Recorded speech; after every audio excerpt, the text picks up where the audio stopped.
সন্দেশখালী কাণ্ডে কড়া পদক্ষেপের কথা জানিয়েছেন ডিজি রাজীব কুমার। কোনো পুলিশ কর্মীর বিরুদ্ধে অভিযোগ থাকলে তার বিরুদ্ধে কড়া ব্যবস্থা নেওয়া হবে জানিয়েছেন রাজ্য পুলিশের এডিজি মনোজ বর্মা। শনিবার 17 ফেব্রুয়ারি তিনি সাফ জানিয়ে দিয়েছেন এই কথা। সন্দেশখালী কাণ্ডে অভিযোগ উঠেছিল রাতের অন্ধকারে নাকি পুলিশের পোশাকে মুখ ঢেকে গ্রামবাসীদের বাড়িতে গিয়ে অত্যাচার চালায় দুষ্কৃতীরা। এমনকি সন্দেশখালী থানার বড়বাবু ও মেজবাবুর দিকে অভিযোগের আঙুল তুলেছেন গ্রামের মহিলারা। সম্ভবত সেই নিয়ে এবার পুলিশের বিরুদ্ধে ব্যবস্থা নেওয়ার কথা জানালেন এডিজি মনোজ বর্মা। অন্তত এমনই মনে করছে ওয়াকিবহল মহলের একাংশ। এডিজি মনোজ বর্মা তিনি কি বলছেন শোনাবো আপনাদের। DG sir has also said, and as SP has also mentioned in today's briefing, and that we have told earlier also, all the allegations, any allegation against any person, including police, will be inquired. DG sir has also said, and as SP has also mentioned in today's briefing, and that we have told earlier also, all the allegations, any allegation against any person, including police, will be inquired. Sandeshkhali কাণ্ডের পর পরিস্থিতি নিয়ন্ত্রণে এবং এলাকায় শান্তি বজায় রাখার জন্য 144 ধারা জারি করেছে পুলিশ।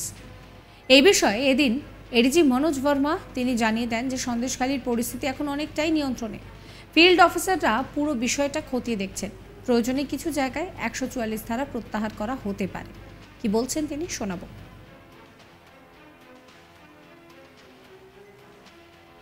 64 statement একটা করা হয়েছে, based on which 376D and one more section has been added. 144 কি আপনারা আস্তে আস্তে withdraw করা স্টার্ট করেছেন? It is being reviewed, and I am hopeful the kind of situation which is there now, we are hopeful that in maybe 1 or 2 days we will be in a position to withdraw 144 at some of the locations. So the officers who are in the field, they are the best persons, so they are making an assessment, they are reviewing it, and definitely there will be positive development. Sandeshkhali কাণ্ডে অভিযুক্ত তৃণমূল নেতা শিবপ্রসাদ হাজরা ওরফে শিবু হাজরাকে শেষ পর্যন্ত গ্রেফতার করল police. রাজ্য পুলিশের ডিজি রাজীব কুমার জানিয়ে দেন, যাদের বিরুদ্ধে নির্যাতনের অভিযোগ উঠেছে তাদের বিরুদ্ধে তদন্ত করে কড়া ব্যবস্থা নেওয়া হবে, কাউকেই ছাড়া হবে না। ডিজির ওই ঘোষণার পরই নাজার থেকে শিবপ্রসাদকে ধরে ফেলে পুলিশ। কোর্টের নির্দেশে পুলিশ শেষমেশ মানতে বাধ্য হয়েছে যে সন্দেশখালীতে মহিলাদের সঙ্গে কিছু হয়েছে। সন্দেশখালীর ঘটনায় দুই মূল অভিযুক্তর মধ্যে আগেই গ্রেফতার করা হয়েছিল তৃণমূল নেতা উত্তম সর্দারকে। সন্দেশখালী 2 নম্বর ব্লকের তৃণমূল কংগ্রেসের ব্লক সভাপতি ছিলেন শিবু, কিন্তু তিনি অধরাই ছিলেন। সেই শিবুকে সংবাদ মাধ্যমে দেখা যাচ্ছিল, অথচ তার টিকিটাও পুলিশ খুঁজে পাচ্ছিল না। এই বিষয়ে বিরোধীদের তরফ থেকে বারবার তোপ দাগা হয়। একাধিক মামলায় শিবু ছিল FIR নেমড। এই নিয়ে তীব্র সমালোচনা শুরু করেছিল বিরোধীরা।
উত্তম সর্দার গ্রেফতার হলেও কেন শিবুকে গ্রেফতার করা যাচ্ছে না তা নিয়ে ক্ষোভ বেড়েই চলছিল সন্দেশখালীতে।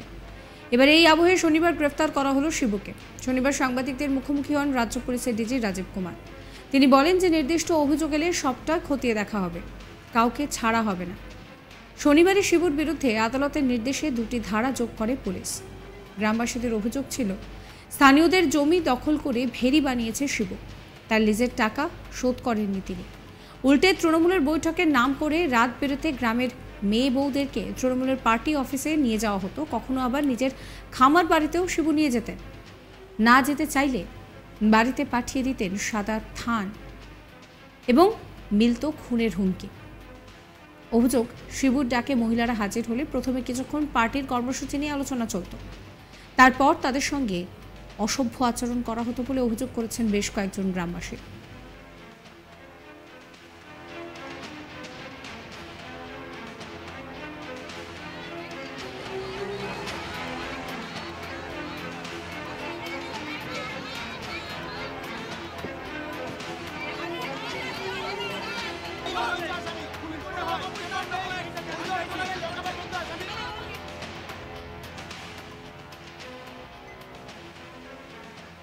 শনিবার সন্ধ্যায় ন্যাজাট এলাকা থেকে তৃণমূল নেতা শিবপ্রসাদ হাজরাকে গ্রেফতার করল পুলিশ। এলাকার এক মহিলা আদালতে গোপন জবানবন্দি দেন। এরপর সন্দেশখালী ঘটনার তদন্তে বিশেষ টিম শিবপ্রসাদ হাজরাকে গ্রেফতার করে। সন্দেশখালী 2 নম্বর ব্লকের তৃণমূলের সভাপতির দায়িত্বে ছিলেন তিনি। তার বিরুদ্ধে অভিযোগ দায়ের করে মামলা করা হয়েছে। সন্দেশখালী বিধানসভা এলাকা 2টো থানায় বিভক্ত, একটি সন্দেশখালী, একটি ন্যাজাট। ন্যাজাট এলাকা থেকেই গ্রেফতার করা হয় শিবু হাজরাকে। তৃণমূল নেতা শিবু হাজরার বিরুদ্ধে বহু মানুষই অভিযোগ করেছেন। ওই শিবুর বিরুদ্ধে অভিযোগ নিয়ে বাঁশ ঝাঁটা হাতে রাস্তায় নেমেছিল এলাকার মহিলারা। থানাও ঘেরাও করেছিল তারা। অভিযোগ ছিল রাত বিরেতে পার্টি অফিসে মহিলাদেরকে শিবু ডেকে নিয়ে যেতেন। মহিলাদের উপরে যৌন নির্যাতন চালানো হতো বলে অভিযোগ। সিআইডি ডিআইজির নেতৃত্বে 10 সদস্যের একটি দল গ্রামে গ্রামে মহিলাদের কাছ থেকে অভিযোগ সংগ্রহ করেছিলেন। গ্রামের মহিলারা একের পর এক বিস্ফোরক অভিযোগ তুলেছিল এই শিবুর বিরুদ্ধে। তবে আর শেষ রক্ষা হলো না। এবার বাকি থেকে গেল শেখ শাহজাহান। তিনি কোথায়? পুলিশের জালে কি আদৌ ধরা পড়বে? সেটাই এখন দেখার।